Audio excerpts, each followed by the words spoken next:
Taigi, kokios mintis prieš artėjančias rungtynes su Prancūzijos ekipa? Mintis kokios. Ruošimės, dirbam ir optimistiškai. Stengsimės, kovosimės, atiduosim save ir tikėsimės to pakaks. Tai jog rungtyniausi prieš nemažą dalį savo bendro klubių, galbūt kaip tik bus didesnė motyvacija? Motyvacijos man niekada, kaip minėjau, netrūko, bet dabar tik tai bus keista ir smagu tuo pačiu metu. Kaip manai, galbūt iš Prancūzijos rungtynės bus padidintas dėmesys pačiam asmeniškai, kadangi rungtyniauja būtent Prancūzijoje? Nesitikiu padidinto labai jau to dėmesio, bet jie tiesiog mane geriau žino.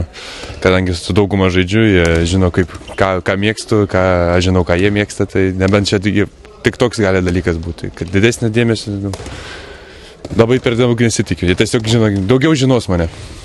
Ar Lietuvos rinktinė gali ištraukti kažkokių slaptų ginklų būtent rungtynėms su prancūzais? Slaptų ginklų? O ką? Geras klausimas. Slaptas ginklas bus mūsų atsidavimas. Tai čia toks ir slaptas ginklas. Tai aš manau, tik taip galime laimėti.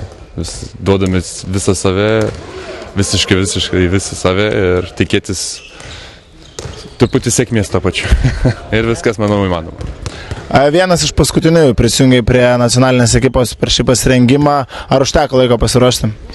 Manau taip, kaip ir prieš mėnesį neturėjom daug laiko, bet visi žinom mūsų tikslus ir siekiam aukščiausių ir bandysim daryti, ką galime. Kaip manai, kuo šios rungtynės turėtų būti ir gali būti kitokios negu buvo Prancūzijoje?